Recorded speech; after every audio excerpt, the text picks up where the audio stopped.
नमस्कार दोस्तों, स्वागत करते हैं आपका अपने YouTube चैनल पर।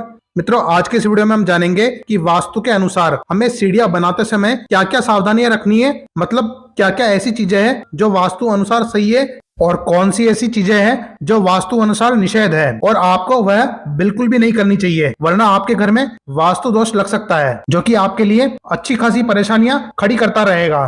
दोस्तों, मैं आपको वीडियो की शुरुआत में ही बता दूं कि यह वीडियो उन लोगों के लिए यूजफुल नहीं है जो वास्तु में नहीं मानते हैं या वास्तु दोष जैसी चीजों में विश्वास नहीं रखते हैं, क्योंकि मित्रों यह पूरा वीडियो वास्तुशास्त्र पर निर्भर है। इसलिए जो लोग वास्तुशास्त्र को मानते हैं उन्हें यह वीडियो पूरा ढंग से देखना चाहिए बिना स्किप किए, और जो नहीं मानते हैं उन्हें भी मैं यह सलाह देना चाहूंगा कि आपको वास्तुशास्त्र को मानना चाहिए, क्योंकि वास्तुशास्त्र पूर्ण रूप से प्राकृतिक प्राचीन विज्ञान पर आधारित है।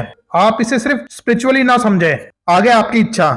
मित्रों, आप में से कई लोगों के मन में यह सवाल भी होगा कि मैं सीढ़ियों के वास्तु पर एक सिंगल वीडियो बनाने की बजाय मल्टीपल वीडियोस क्यों बना रहा हूं। तो दोस्तों, मैं आपको बता दूं कि पास्ट में मैंने लंबे वीडियोस भी बनाए हैं, पर कई लोगों ने मुझे सलाह दी कि सर आप 8 से 12 मिनट के बीच में वीडियोस बनाया करो ताकि उन्हें देखना लोगों के लिए बहुत सुविधाजनक हो। क्योंकि दोस्तों, कई लोगों ने मुझे बताया कि आधा एक घंटा पूरा एक वीडियो देखने के लिए निकाल पाना कई बार बहुत मुश्किल होता है। इसलिए मैं जो बड़े टॉपिक्स होते हैं उन्हें मैं टॉपिक वाइज छोटे छोटे भागों में तोड़ देता हूं ताकि आप लोगों को वीडियो देखने में मजा आए और आप आराम से बैठकर अपने कॉन्सेप्ट क्लियर कर सकें।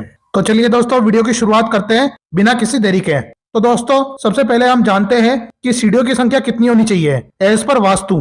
तो मित्रों, वास्तु के अनुसार आपकी सीढ़ियां विषम होनी चाहिए, मतलब आपके नंबर ऑफ स्टेयर्स में 2 का पूरा पूरा भाग नहीं जाना चाहिए। जैसे 1, 3, 5, 7, 9, 11, 15, 17, 19 और 21 ऐसी विषम संख्याएं हैं जिनके बराबर आप सीढ़ियां दे सकते हैं। दोस्तों, यदि आपने गौर किया हो तो इसमें 13 शामिल नहीं किया है मैंने, जबकि 13 भी एक विषम संख्या है। तो दोस्तों, मैंने यहाँ पर 13 इसलिए नहीं बोला है क्योंकि शास्त्रों के अनुसार 13 नंबर को अशुभ माना गया है, इसलिए हम कभी भी 13 सीढ़ियां नहीं देते हैं, भले ही ये विषम संख्या हो। दूसरी बात, हमारी सीढ़ियों की संख्या कभी भी 0 से समाप्त नहीं होनी चाहिए, जैसे 10, 20, 30 आदि। यह चीज अति अशुभ मानी गई है।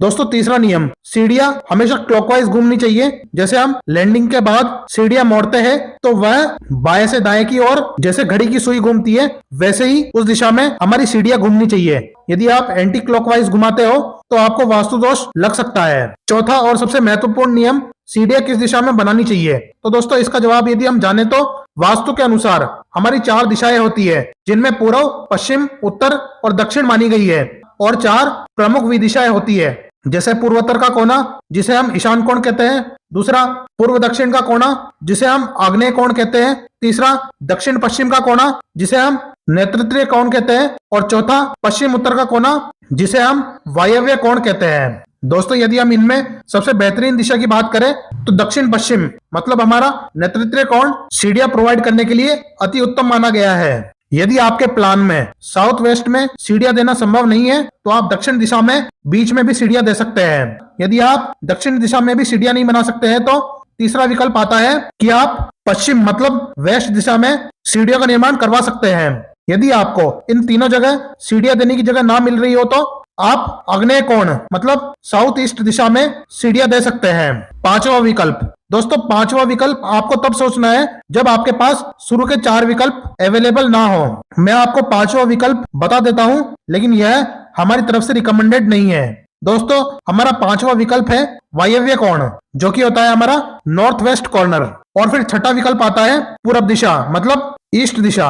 और दोस्तों, यदि हम अपने अंतिम विकल्प की बात करें तो अंतिम विकल्प उत्तर दिशा मतलब नॉर्थ में आप सीढ़ियां प्रोवाइड कर सकते हैं। पर फिर से मैं आपको बता दूं कि दोस्तों, शुरू के 4 विकल्प के बाद के विकल्प हमारी तरफ से रिकमेंडेड नहीं है। यदि आपकी मजबूरी ही हो तो बात अलग है। दोस्तों, चूंकि सीढ़ियां घर का सबसे भारी हिस्सा होती है और साथ में यह सबसे ऊंची भी होती है, तो इसके लिए हम उसी कोने को हाईली रिकमेंड करते हैं जो कोना सबसे हेवी होना चाहिए। जैसे साउथ वेस्ट का कोना आप जितना ज्यादा हेवी रखेंगे उतना ज्यादा आपको उन्नति और समृद्धि मिलेगी और आपका स्वास्थ्य भी अच्छा होगा, प्लस आपको आपके बिजनेस और काम धंधे में भी मन लगेगा। और वहीं जो हमारे उत्तर और पूर्व दिशा है वह वास्तु के अनुसार सबसे हल्की होनी चाहिए। मतलब कई लोग तो इतना तक जाते हैं कि उस स्पेस को कई बार खुला रखना पसंद करते हैं, मतलब आप एक प्रकार से ये कह सकते हैं कि वहां पर इतना कुछ खास निर्माण कार्य नहीं कराया जाता है, उस जगह को पूरा खुली स्पेस रखते हैं। ऐसे में सबसे भारी एलिमेंट मतलब हमारी सीढ़ियां यदि आप इन दिशाओं में देंगे तो आपको वास्तु दोष का सामना करना ही पड़ेगा।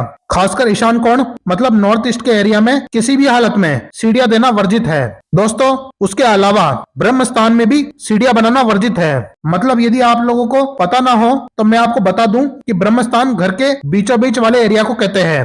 हालांकि ब्रह्म स्थान किसको कहते हैं, वह कहाँ होता है और उसे कैसे ज्ञात करना है, इस पर मेरी एक अलग वीडियो आएगी। इसलिए दोस्तों यदि आपने चैनल को सब्सक्राइब नहीं किया है तो अभी सब्सक्राइब कर लें ताकि आप उस वीडियो को मिस ना करें।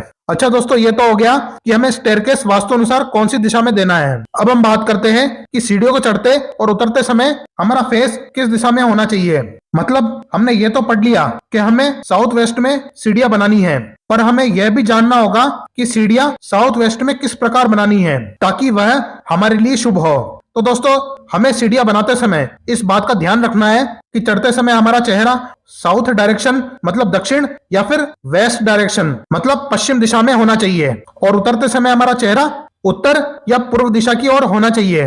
मित्रों अगली चीज हमें ध्यान रखनी है कि हमारी लैंडिंग कभी 12 सीढ़ियां चढ़ने पर नहीं होनी चाहिए, क्योंकि 12 नंबर दोस्तों शास्त्रों के अनुसार अति अशुभ की कैटेगरी में आता है। इसलिए लैंडिंग को भी हम कभी 12वें नंबर पर नहीं देते हैं। दोस्तों अगली चीज का आपको ध्यान रखना है कि लैंडिंग को और स्टार्टर को यदि हम छोड़ दे तो बाकी सभी सीढ़ियों की डायमेंशन एकदम सेम होनी चाहिए। ऐसा नहीं होना चाहिए कि किसी सीढ़ी का राइजर कम है तो किसी सीढ़ी का राइजर बहुत ज्यादा है। प्लस आपकी सीढ़ियों में टूट फूट भी नहीं रहनी चाहिए, क्योंकि दोस्तों टूटी फूटी सीढ़ियां भी आपके घर में वास्तु दोष उत्पन्न करती है। यदि सीढ़ियों में लगा टाइल या पत्थर कहीं से भी टूट गया हो तो आप उसे तुरंत रिपेयर या चेंज करवा दें, क्योंकि यह आपके जीवन में उतार चढ़ाव का कारण बन सकती है। मित्रों सीढ़ियों के शुरू में व अंत में दरवाजा होना वास्तु नियमों के अनुसार होता है, लेकिन सीढ़ियों के नीचे का दरवाजा ऊपर के दरवाजे की तुलना में थोड़ा बड़ा होना चाहिए। ऐसा करना आपके लिए शुभ होगा। दोस्तों अगली चीज जो आपको ध्यान में रखनी है कि जो हमारी सीढ़ियां हैं वह लगातार बेसमेंट में नहीं जानी चाहिए। मतलब जैसे कि हम जब घर बनाते हैं तो जब हम 2 या 3 फ्लोर बनाते हैं तो सब में हम लगातार सीढ़ियां देते हैं। मतलब हमारी स्टेयरकेस एक पर्टिकुलर डायरेक्शन में होती है और जनरली हम फ्लोर चढ़ने उतरने के लिए एक ही प्रकार के पैटर्न में चलते हैं। पर दोस्तों आपको हमेशा ये ध्यान रखना है बेसमेंट के लिए सीढ़ियां बनाए तो वह लगातार ना होकर अलग जगह से थोड़ी डायरेक्शन चेंज करके बेसमेंट में जानी चाहिए। मतलब उन्हें आप अलग से प्लान करें, क्योंकि दोस्तों जैसा कि हमने आपको पहले भी बताया है कि लक्ष्मी जी वायु मार्ग से होकर सीढ़ियों के द्वारा घर में प्रवेश करती है।